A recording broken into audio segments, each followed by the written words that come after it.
So do you feel like you have big dreams and you're putting in the blood, sweat and tears and, you're just trying to make all of this a reality, but you feel like something is still missing? Well, stay tuned because my guest this morning, she's made her life's mission to help people, in finance, but also people like personal and business people take control of their finances in order to control their destiny. But not only that, she's a serial entrepreneur who's really created some amazing businesses, and I really look forward to chatting to her today. So if this is what you feel like after today's episode, there's a big light at the end of the tunnel.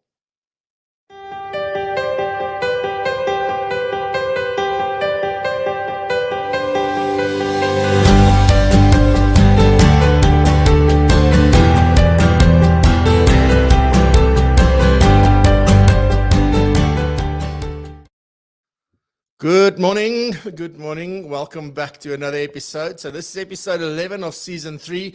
And I think this is episode 171 since we started back in 2020. So warm welcome and thank you very much for joining us this morning. I'm really excited to be talking to Ronel Jooste this morning here on PROpulsion Live. I just said to her before the show, this was supposed to happen last year already. We've been having conversations and things on LinkedIn and so forth. And we finally made it happen. So really excited to have her here. If you're on LinkedIn anywhere, you will see Ronel. She is really out there in terms of her content that she puts out, also the education that she provides, and something that's a big passion for her and something that her and I definitely have in common. So very excited to have her with us this morning. And some other things happening this morning is also obviously David Kopp, and he's got some breaking news, like real breaking news directly from the FSCA. So I'm not stealing his thunder, but there's breaking news from the FSCA, very important. So David is going to share that with us. And then we have Norma this morning talking about why distracting yourself isn't helpful. Now, it sounds intuitive, but I don't even think that we always realize that that's exactly what we're doing. And then we have my friend Igno back all the way from Bloemfontein this morning, and really looking forward. He's got an interesting topic, which I'll share with you a little bit later. Then I've got some quick announcements, some important stuff that I need to share with you, some interesting things. And then we'll get into the conversation with Ronel. But before we get going, let me quickly say good morning. Good morning, Albert. Yeah, he's asking you a very good question this morning. Good morning on the second day of the week, or is it the last year? I don't know. Like, I'm also confused. But yeah, warm welcome. Gary, goeiemorgen from a sunny Umhlanga. Nice. I hope you're not sleeping over there by Mark, because that means maybe you didn't sleep much last night. But a warm welcome. Good morning from the Palace of the Lost City. I hope that's the real one and not in the metaverse, Curvers. But good morning. Good morning, Rizan. Nice to see you. You and I were still chatting late last night with the conference stuff and all sorts of things. So happy to see you also up early. Renee, good morning. Nice to see you. Joseph, good morning. Goeiemorgen. Barry van Niekerk, goeiemorgen. Kuvendra. Sorry, I'm going to run quickly through. Jonita Moelman, good morning. And my friend down under in Melbourne, Mark Lang. Mark, nice to see you. Glad to see you doing better. Adrian, goeiemorgen. Nice to see you. Julie, good morning. And the man I ran into last weekend, Jaco Roots, goeiemorgen. It's a beautiful thing about Krugersdorp. It's big, but it's not that big, so we run into each other. He's okay. I just wanted to say, because he ran into me, he's okay. All right, so with that, goeiemorgen, Johan Blomeres, you snuck in there. All righty, so enough with all the pleasantries and all of that. Hope you're having a fantastic morning already and that you have a hot coffee. It's now, it's winter, so really looking forward to drinking a bit more coffee, if that's even possible. But with that, let's head on over to David Kopp and hear what this breaking news is that he's going to share with us.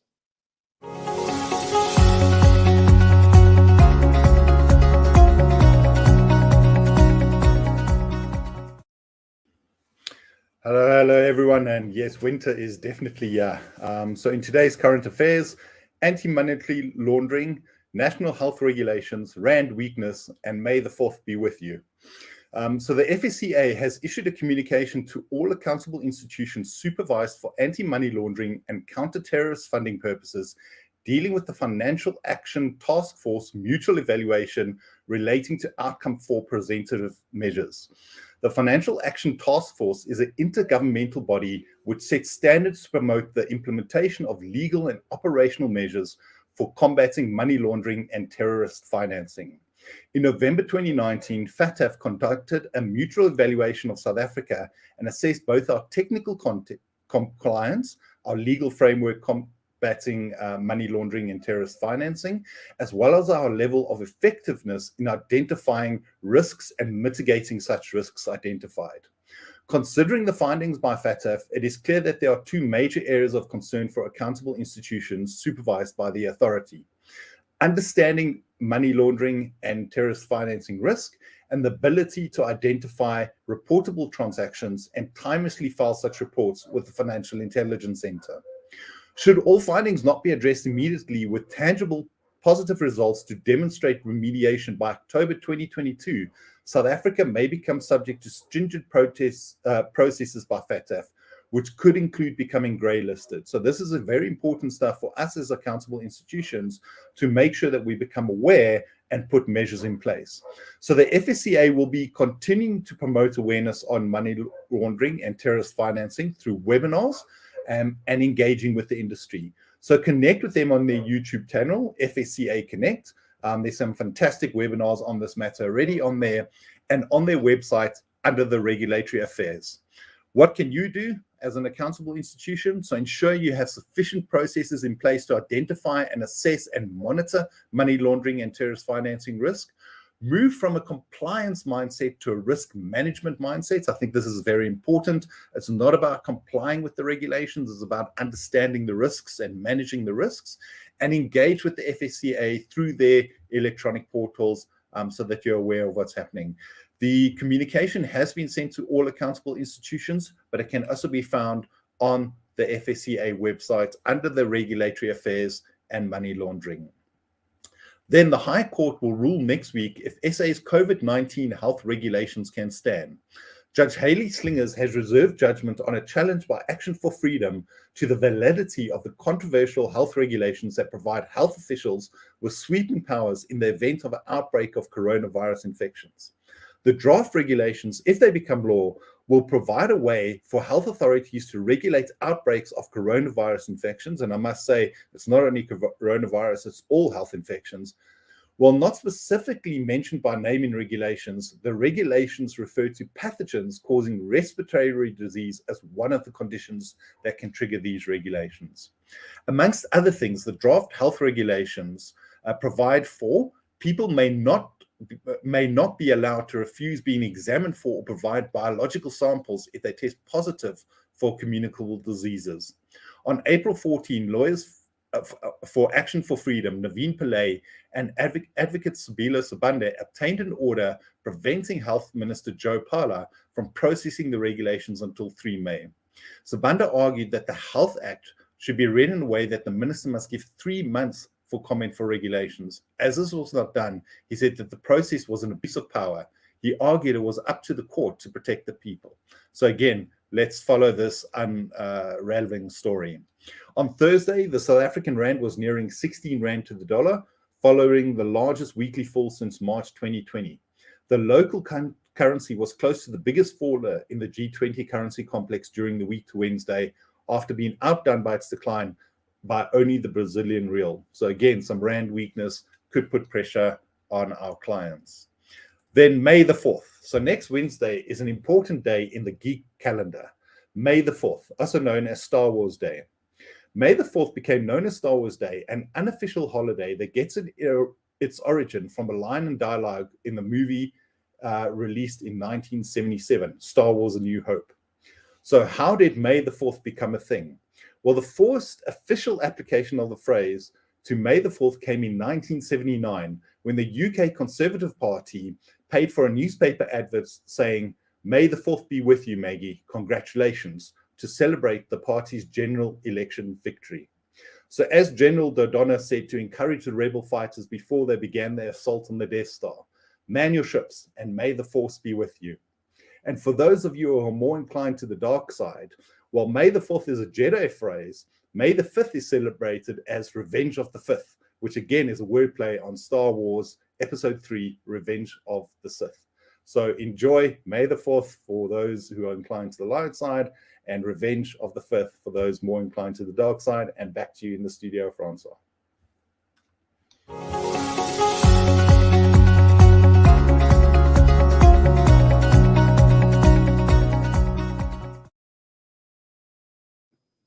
Yeah, that's fantastic. I just want to grab my little Star Wars. I'm one of those little geeks. I've got quite a few of these lying around or sitting around. I'm not sure. But yeah, I did not know about May the 5th. So fantastic. All right. So next up, we've got Norma with Coach's Corner. And Norma is talking about why distracting yourself isn't helpful.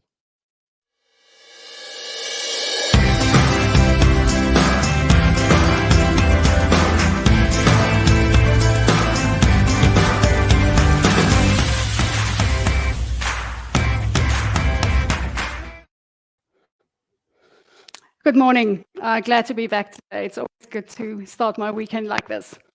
My topic for today is why distracting ourselves isn't helpful. So my coaches once said that we have moved from being human beings to human doings. It's like we always think we have to be doing something. It sounds like when we say to ourselves, you know, I'm rushed to get there, or I'm behind, or I need to catch up, or I need to do more. So I always think of the being side is the thinking and feeling side, and then the doing side is more the doing, the taking the action. So I always say that our thinking creates how we feel, and then when we feel a certain way, that is when we're actually going to be taking the actions. So when we are distracting ourselves, it really means that we are in a situation where we don't like what we're feeling, and we want to take another action just to shift our attention. And that sometimes look like when we're in a work scenario, for instance, and I feel inadequate, to distract myself by working maybe longer hours and working harder, or maybe like eating during the day when I'm not hungry, or when I am in a relationship and I don't feel that love and connection, and I want to go to food to make it better, or when I'm frustrated when I'm busy with a project and I don't want to feel that frustration, so now I want to go and have a glass of wine or have 5 glasses of wine.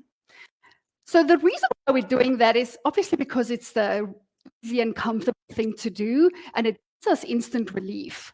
So when I feel anxiety or frustration, it immediately makes me feel better if I eat something or I drink something.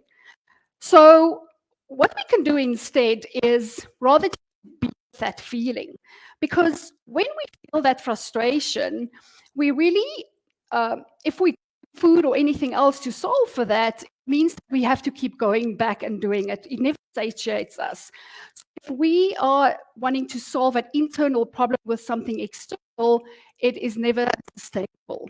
So what I always offer is that let's just be with the experience as it is. I was in a situation on Friday last week where I was reviewed by my.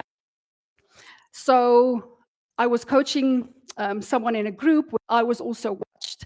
And at the end of that, my performance, I wasn't very satisfied with how I really showed my skill. So instead of me going and wanting something to drink or something to eat to make me feel better, I just decided to sit with that emotion and just be with it for 5 minutes. What that looks like is that just allow whatever I'm feeling. And to describe it to you is, let's say a 5-year-old comes to you and say to you, okay, Norma, you were disappointed. So just tell me exactly what that is. So then I would describe to that child that that disappointment is in my chest. It feels like this heavy, square, black box. And this square box really, it feels like it's pulsing. And as I'm breathing this heavy square box, it's actually shrinking. It pulses, and now it's changing a color. It's going to gray. Now it's becoming translucent, and now it's actually small, and now it's actually appeared. So that really, in essence, what I do when I process emotions. The benefit of doing that is really that the other side of it, we have this clarity about the situation. Now we can go back and really evaluate ourselves, a space of not judgment and not beating ourselves over what we should have done or could have. So this is really, in a nutshell, how I see distracting ourselves, and how hopefully you can see that distracting ourselves and wanting to feel better in the moment, getting that instant relief, isn't always the best answer. but rather to go long-term solution, which is really deal with what we inside of us, and we'll have that clarity and have that objectivity at the end of it with no judgment. So that's it from me today. Have a good weekend, and I'll see you again next week.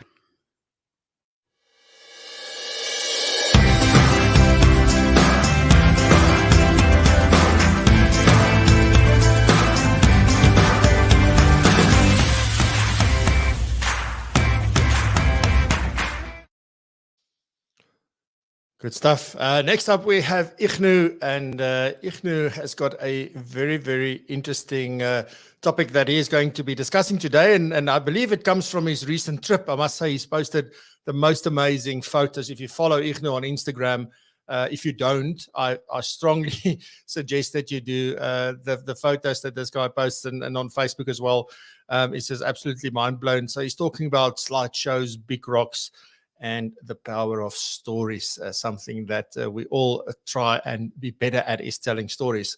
So, Ignu, here we go.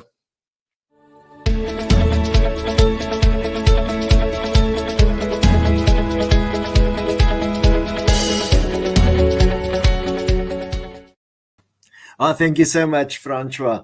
Yes, first of all, I'd like to refer what David was saying about May the 4th, and may the force be with you, and may the force of story be with you. The second thing what Norma was talking about was, distractions and about being and doing. And I think there's one thing that we need to be, do, and have more, and that's stories. We have to find ways to story ourselves. And I'm quickly going to talk, and maybe if someone in the text chat would like to comment on this. I'm not sure how many of you remember having slideshows. As children, we used to have an old projector, and my dad would show us some slides. Now, they were about 20 slides in a magazine, and then you'd watch the pictures of myself, pulling the cat's tail. And every time we saw that one, my dad said, "Look, you're pulling the cat's tail." And I said, "No, it's the cat that's pulling. I'm just holding on to it." And so what happened with those things were we had very few slides because, taking pictures was expensive.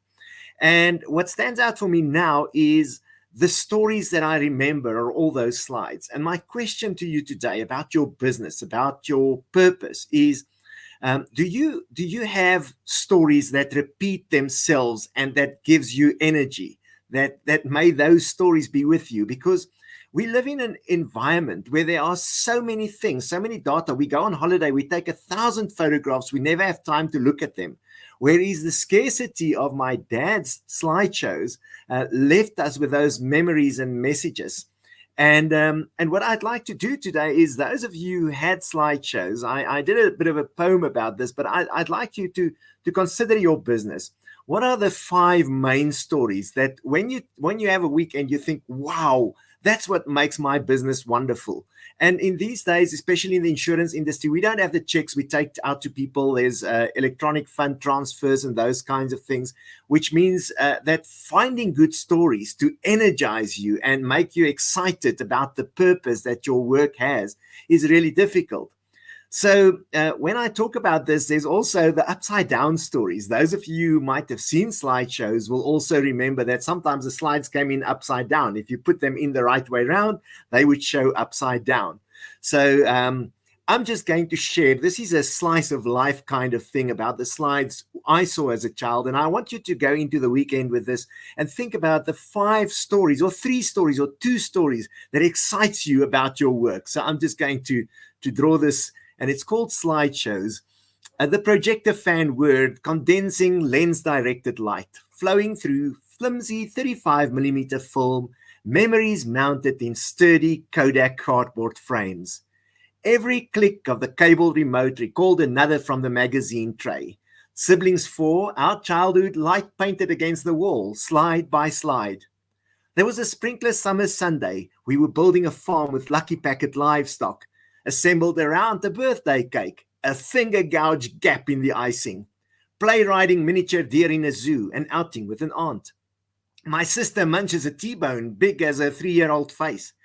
Brothers peek from a tent flap, a freezing fishing trip, and specks of dust freckle the sky, and Umkuma's adventure. Pets punctuate the passing of time. Maggie Mongrel, the latest in line. Mum in a dotty dress, overexposed, radiating light. Sometimes our lives light mirrored in reverse. Sky became land and land sky, and we laughed at the handstand upside downness, the inside outness, and the left side rightness before Dad flipped the world back on its feet, as he would do so many times with firm father fingers. And then, except for that one hospital day, after Mum's final fall while brewing morning tea, Maggie Mongrel barked the alert as blood flecked the floor. I saw from the ward's sliding door his world burst as sobs broke his breast. A tear ploughed the furrow of his farmer's cheek, his hand on her forehead, her frame too fragile, the one slide he could not reverse. Father, who had arranged our composition, whose shadow often slipped into the snaps, falling tall in dawn and evening's low light, same time slots for walks in later years to where the willows mirror in the river. The slides gathered dust in grey trade magazine lines as he grandfathered through changing carousels spanning years. One Monday night, Dad fell asleep, the final frame, the shutter closed. He smiled in delight, for there she was in dotted dress, perfectly exposed. And I want to share with you that those slides, those moments are what make up your life. The good ones, the bad ones, the tough ones, the sad ones. They are your stories. Make sure that you frame them so that they energize you and they don't bring you down. I hope you have a wonderful, wonderful story-framed weekend. Take care and enjoy the long weekend.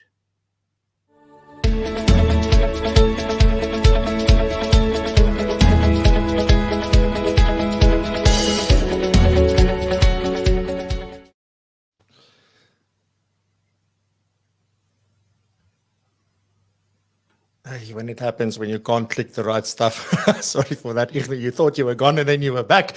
The beauty of life. So thank you very much for that. I was so entrenched in the story that I completely forgot I had to click something to make you go away. So sorry, but thank you very much for that. I really, really enjoyed that.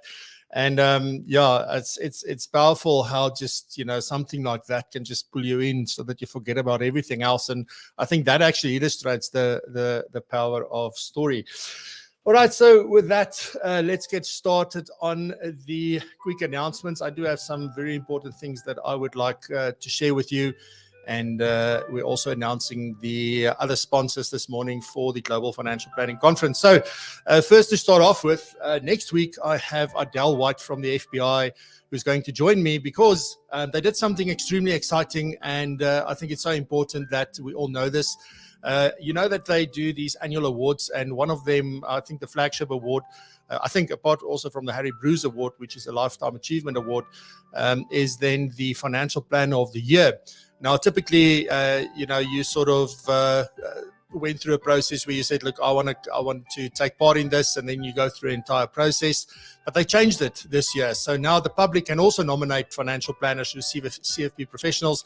I'm not going to steal the thunder, but I just want to tell you that next week we're going to talk about this on the show in one of the segments. It's going to be about a 5-minute discussion. But really, really excited to hear what they've done differently, why they've done it, and then also what the process is, because I think this is just going to take that award to the next level where clients can actually go and also nominate their client, their certified financial planner professionals that they work with. All right, so that's the first one. Then the second one that I need to make you aware of is that we have a session on the 11th of May about the state of digital, which Razan is going to present. This is exclusive to PROpulsion Pro members. So that's happening on the 11th of May at 9 a.m. It's going to be an hour-long session, and really looking forward to that. She spoke about this in Brandworks the other day, and we are going to dive in much deeper into this and see where the opportunities are, and also where financial planners should look at adjusting their business and maybe a bit of their focus if they want to stay on top of this particular topic. So, and this is all about reaching the right people at the right time in the right place, right? So very, very important to understand where things are going specifically in South Africa. So this isn't just an international thing, it's also specific to South Africa. So really looking forward to that. If you're not a member of PROpulsion Pro, you are welcome to go check it out and to join you can just go to propulsion.co.za/pro. All the links are also down in the description, including Ronel Jooste's links. So if you like what she's going to share with us today and you want to connect with all of that, is down in the description here on the YouTube channel. All right, so then the last thing is then the announcement of the sponsors for the Global Financial Planning Conference taking place the 17th and 18th of May.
Good stuff. So there you have it. So we've got Old Mutual Wealth, which we announced last week. We also have ComSpace, we have Avalon, we have Seed Analytics, Advice Tech, and Independent Investment Solutions, all taking hands and partnering with us, and also then FA News being our exclusive media partner. So thank you very much to Rianet and her team as well. So yeah, really, really excited. I think it shows what others are seeing, big businesses in South Africa are seeing in terms of the value of what conference is bringing, that it's a completely different value proposition from what other conferences offer, and really exciting for them to help us have the impact that we want to have through the speaker and influencer program, which actually then just culminates in the Global Financial Planning Conference. So if you want to purchase your ticket, obviously, or you want to see more about this and what to expect from this week onwards, we are also announcing all the speakers one by one as well as their topics. We've got 30 people from South Africa who took part in the Speaker and Influencer program. So you can go to propulsion.co.za/GFPC22 and get your ticket. It is 290 Rand a ticket. Profile Me members get a discount, and Propulsion Pro members do not pay. You just get your ticket. So it's all included with your membership. All right. So finally, we've made it all the way through, and looking forward to be talking to Ronel next. So on the other side of this, I will introduce you to Ronel.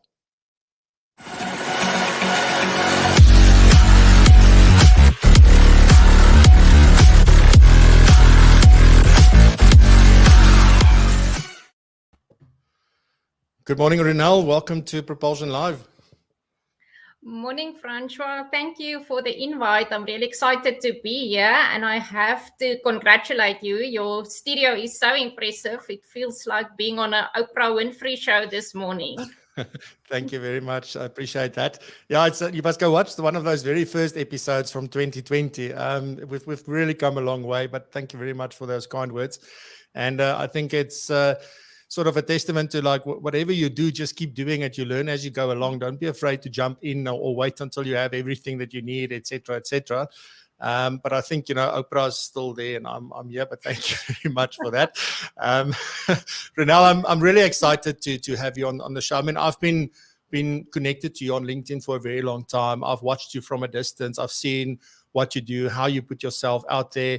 I think a lot of people have seen, I think one of the most inspiring things about you is the way you put yourself out there. It just seems like nothing holds you back. So I'm going to ask you, can you just quickly give us an overview of who Ronel is, what it is that you do, and then we'll get into the rest of the conversation. Okay, thanks, Francois. Yes, so I'm a chartered accountant by profession.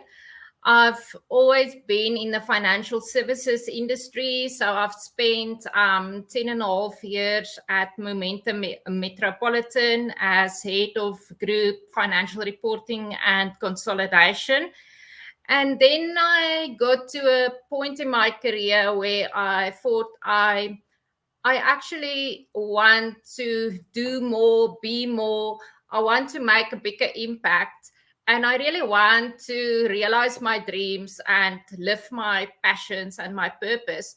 So towards the end of 2015, I've started my first business together with my sister, PhysEQFiT Wellness. We also opened a guest house in Centurion, PhysEQFiT Guesthouse. And then in 2017, I've started my financial consulting and training company called Financially Fit Group.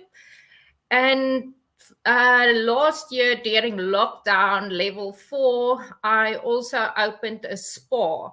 So I've started to get quite into my entrepreneurial journey. Really loving every minute of it. And I think it's coming back to what Norma shared in terms of not only to be somebody and to have all these aspirations and dreams, but to really go out and do it and realize all your dreams and your passions and really just live what you really would like to, or the way you actually see your life to make that happen.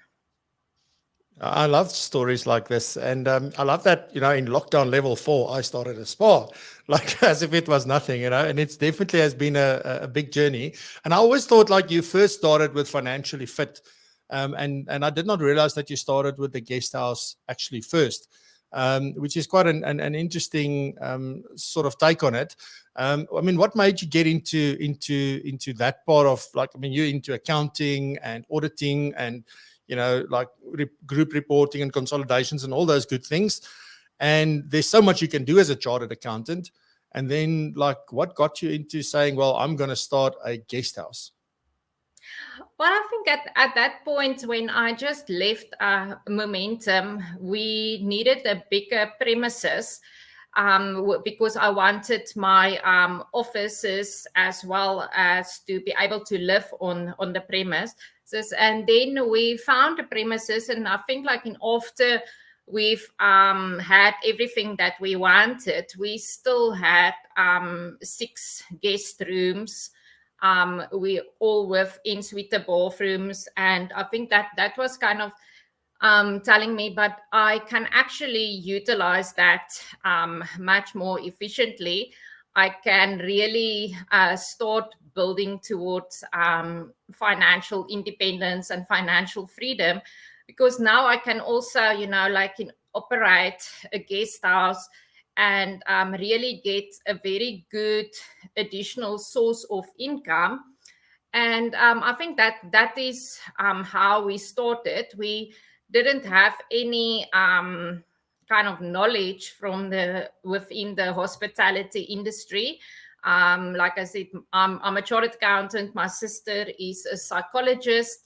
And I think it is, again, just like in seeing an opportunity and grabbing it and trying to make the most of it. Now, obviously, when we started, we didn't have any guests whatsoever.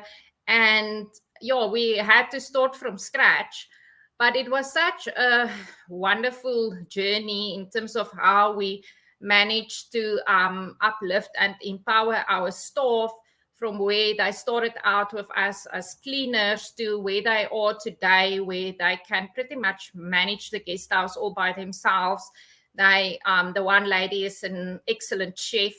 And today we can look back and we can say we've survived lockdown.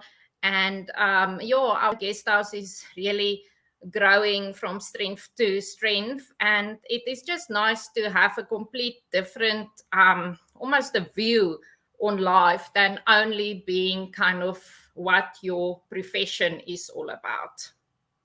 Yeah, I really like that. How would you summarize your mission? I'm going to delve into well-being and all of those things in just a minute. But like, how would you summarize your mission? What is it that Ronel is trying to achieve?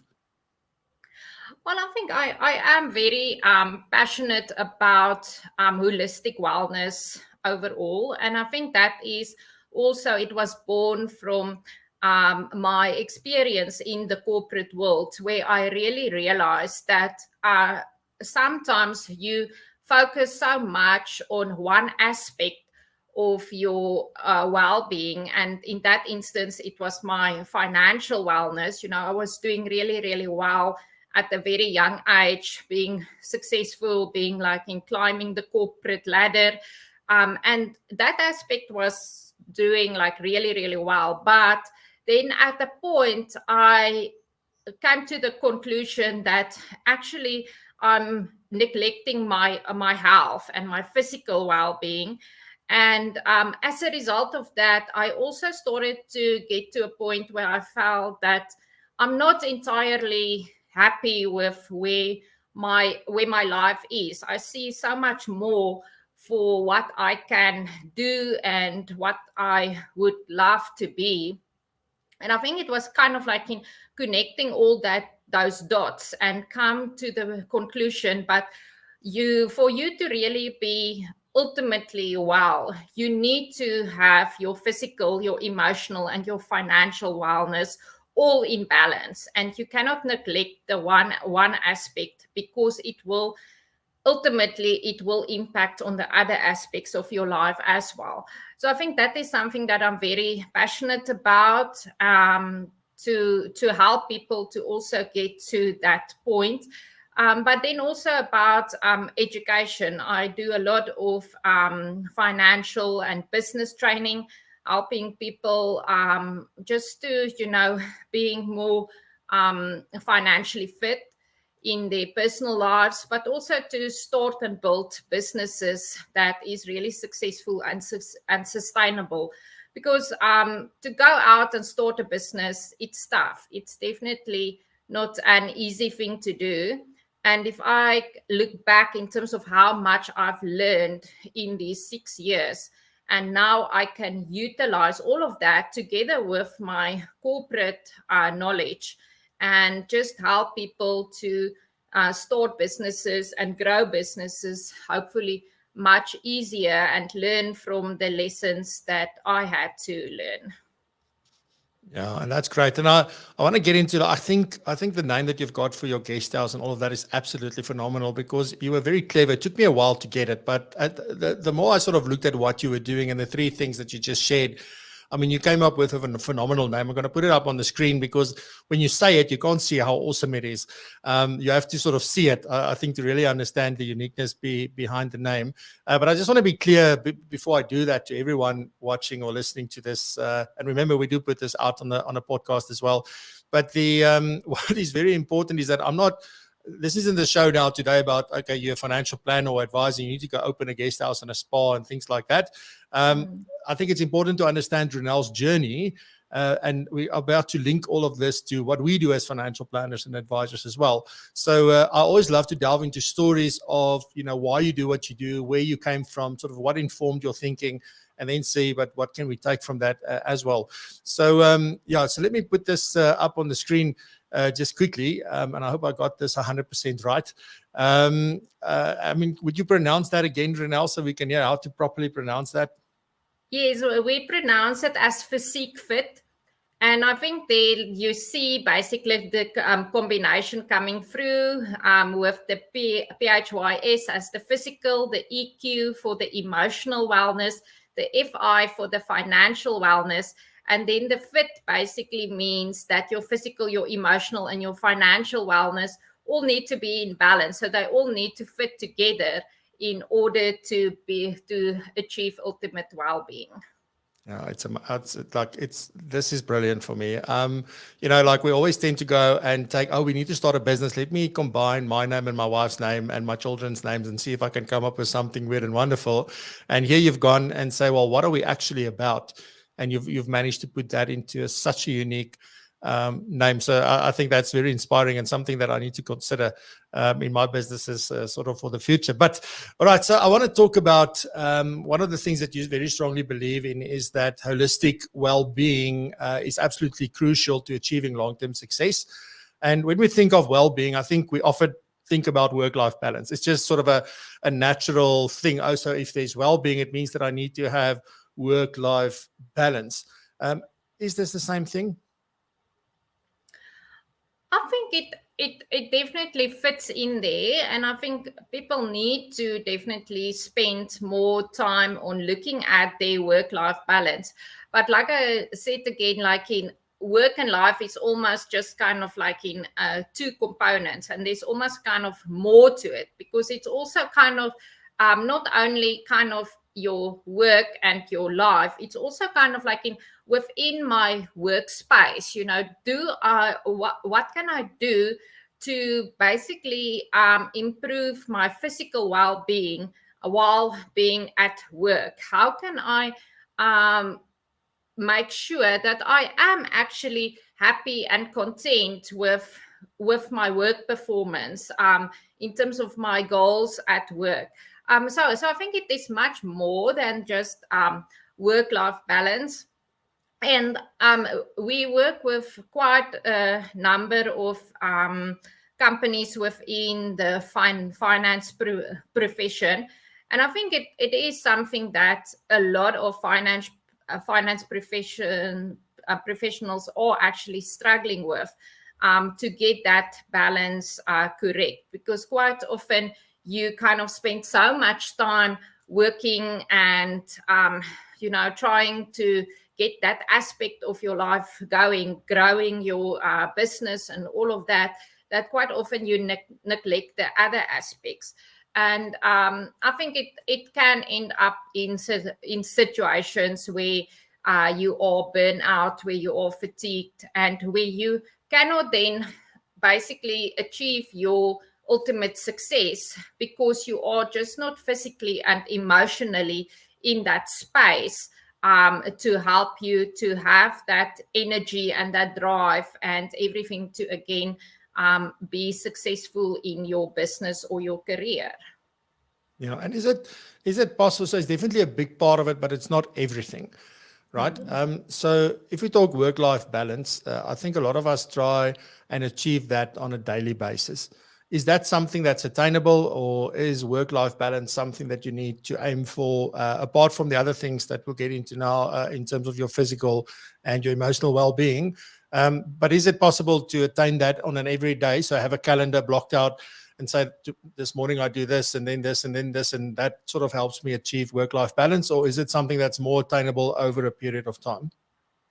Yeah, I definitely think it is a journey. You know, it is similar to kind of like in say to yourself, but I want to be financially free and I want to create sufficient additional streams of income so that I don't really have to spend my hours to earn an income. So I think it is something that will definitely not happen just overnight, and it's really a choice, and it's almost like a lifestyle, you know, where you almost need to be very conscious about what you want in life, and kind of like set yourself those goals and those bigger dreams. And then, like with any goal setting kind of process, in terms of how are you going to achieve that over a longer period, because all of that is not, you know, you can obviously do your daily actions in terms of your exercising and eating more healthily, and but to me, it's more kind of an ongoing journey that you consciously need to make that choice. You need to be aware of it, and yeah, it's more kind of having that bigger dream. Yes, sorry, I just had a cough there. Yeah, so I fully agree with you on that. And I think, you know, when you think about holistic well-being, bringing in all these other areas that you also discussed, is like, I can see why that is important, because I think a lot of what we do and to attain that work-life balance, I don't think you can do that without, having the physical fitness as well as the emotional fitness, if I might put it that way. So that's absolutely important. But one question that I do have for you is, is it possible to attain holistic well-being in one area of your life, but not another? So for example, if I say your personal life versus your business life, is it possible, or can you only have holistic well-being if you have it in all areas of your life? I think you can obviously achieve it in one aspect of your life, but then, like I said, it will ultimately impact you kind of like on the other aspects. And if those other aspects are lacking, then at some point it will also influence this one aspect where you are achieving it. Because if you take an example, if you are doing really well at work and you are growing, you are achieving a lot of success, but maybe in your personal life, you don't have a good relationship with your children, you are struggling between with your partner, and there's all those kind of aspects that's kind of like in not in your work life, but at the end of the day, if you are having a fight with your children or your wife or your husband, and now you go to work, it's very difficult to really kind of just, keep it separate and think that it will not impact on how you are going to act or behave during that day. So to me, it is kind of like in some way, it will impact you in that other aspect of your life as well. And I think that is kind of like, if the one is the one aspect you are where you want to be, it is all about kind of, okay, how do I keep that or retain that, but then try and focus more on the aspect where you believe you are lacking, and see how can I also bring that to a level where I also will be satisfied with that aspect of my life. So, question. Sorry, my mind is racing a little bit about because you said so many things now that I think is quite important. And I do believe that over time things will move. And I do want to make it just a very quickly of a comment from Carol, which I think we can maybe answer quickly. If working at an employer, it would do well for them to incorporate not only health and financial wellness, but also time wellness. Gone are the days of productive employees being an 8 to 5 and more. And I must say that I fully agree with that. I can feel my frustration levels going up if I have to be in a place from a specific time to a specific time. It is much more about the output. It also doesn't matter where you do it from, as long as you can create that output. And if you are dealing with people directly, then that experience that they have when dealing with you, virtually or so forth, doesn't matter where you are, as long as that is at an acceptable level, then it's quite important. But what is your take on that as well? Obviously running a guest house and a spa and things are quite different from doing finance kind of work or education or anything like that. But what is your take? Because I know you do a lot of employee wellness programs as well. Is this something that you touch on? Yeah, I definitely believe with that. Kind of like in having that 8 to 5, and also I must emphasize that sometimes for some people that is what they need. They want that routine. They want that 8 to 5. If they don't have that structure, it's chaos and they are not performing optimally. So I think you should realize there's sometimes different people and different things work for different people. But if I think in terms of how I would typically structure my days, since I've left the corporate, so I will now I have time in the mornings to go run, to go to gym. I spend a few minutes with the guests, just saying hello to them at breakfast. How are you doing? Just making sure they are happy. And then because I actually still do a lot of financial consulting work. So currently actually acting at for Massmart as the head of group consolidation. So then I'm still kind of going back to more like a office environment where I spent my day basically between, I would say, 9 o'clock and 3 o'clock, doing financial consulting and training work. And then again, I would break and have a look at the other businesses, make sure they are okay, check up with the staff. And then, but these days I would also no longer work in the evenings.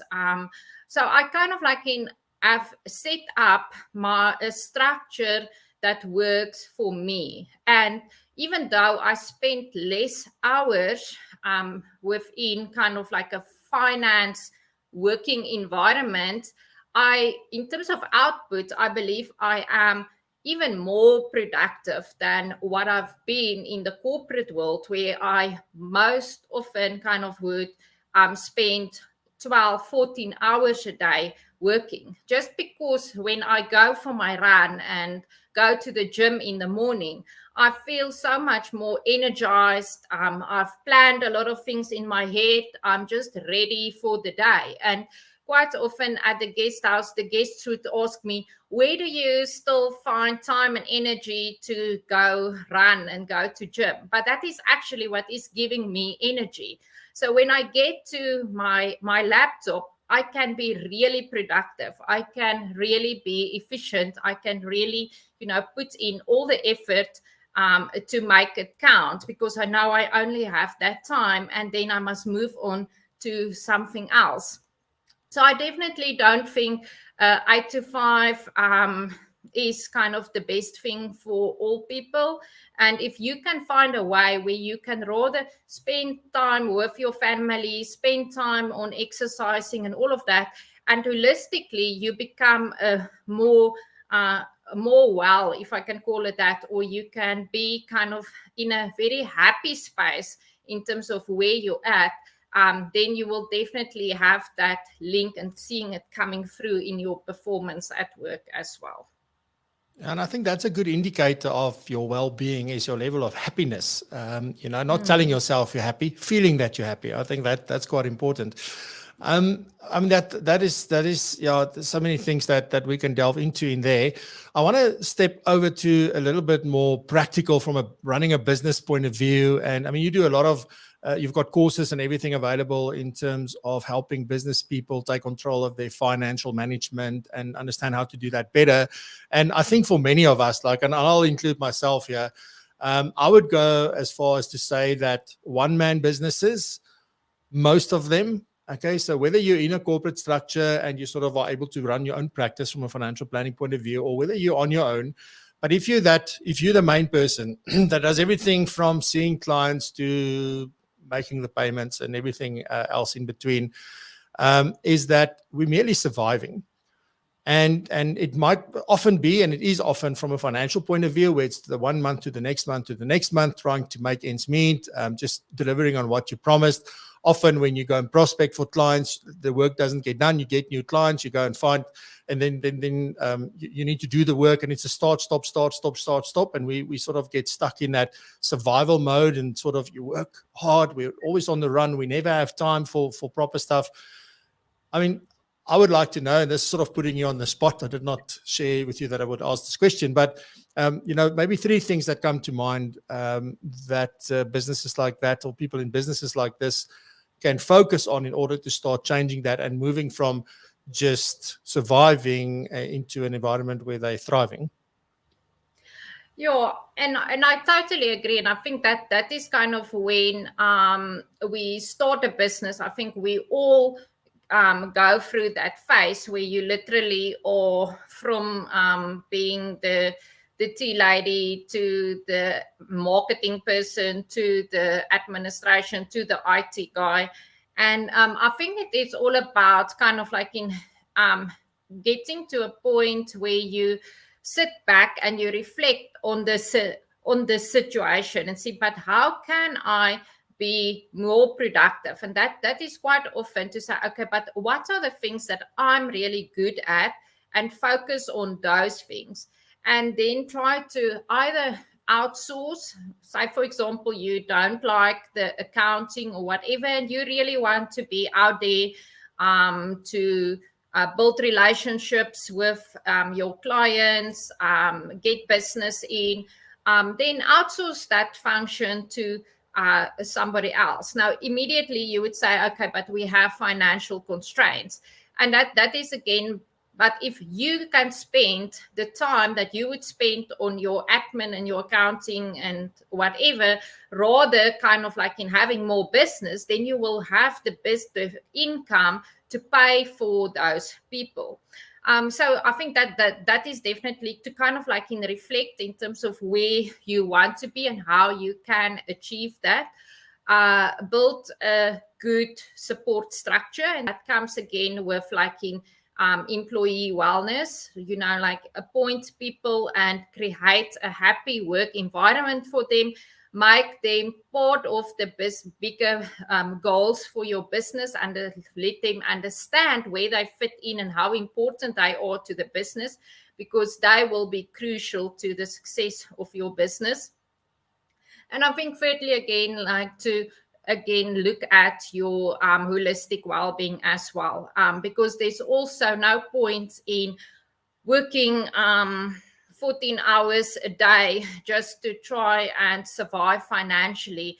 If you are going to end up being physically not well or emotionally not well, then there is nobody else that you can fall back on to make your business work and to create the income streams and all of that. So rather sometimes say, okay, take an hour off earlier and go to bed earlier and look after yourself, take care of your personal well-being, because at the end of the day, you need to be physically and emotionally well to perform best in your business.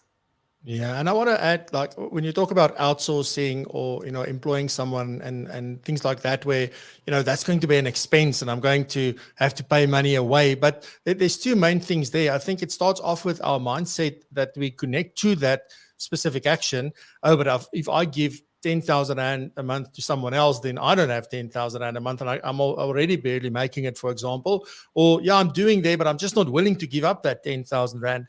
But there's two things there for me. The one is that it's an investment. Why? Because the second thing is you buy your time back, and meaning that you can now focus. And it's not that you create freedom in terms of time for yourself so that now I can go and have coffee with someone, or I can do other stuff, go and exercise and do stuff like that. You might want to do that as well.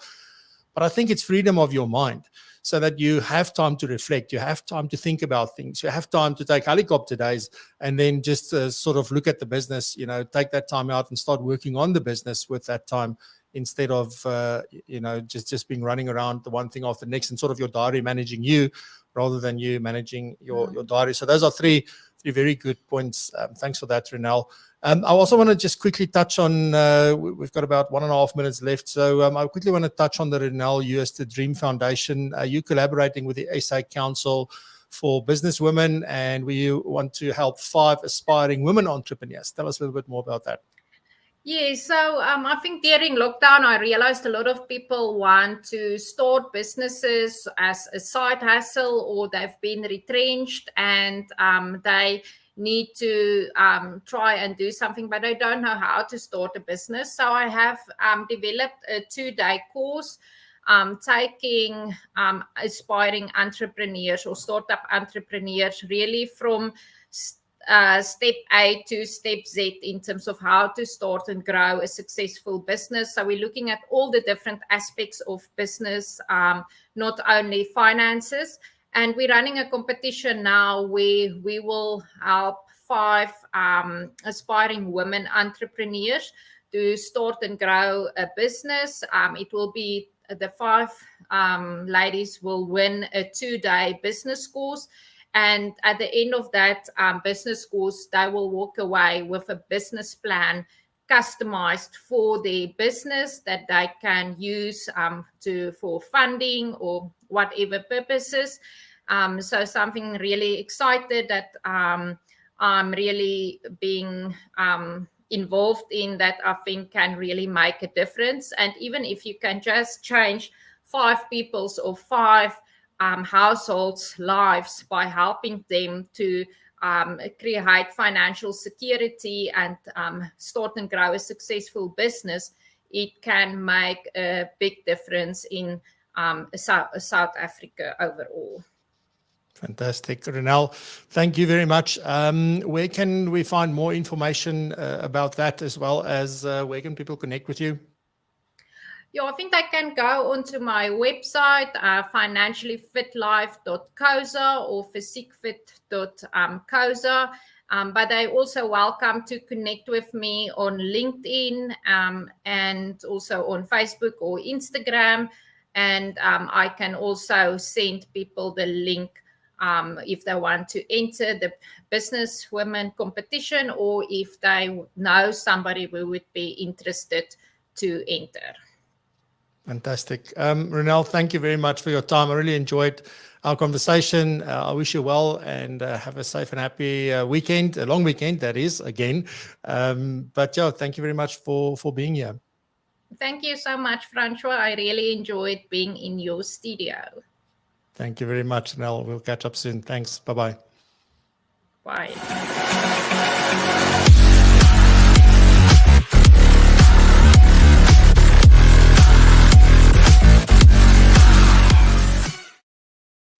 Alrighty, so next week's guest is going to be Dan Graham. Dan is from Next Gen Planners. He's the head of community over there, and going to be excited to be talking to him. He had me on his podcast last year, and I think it's about time I return the favor.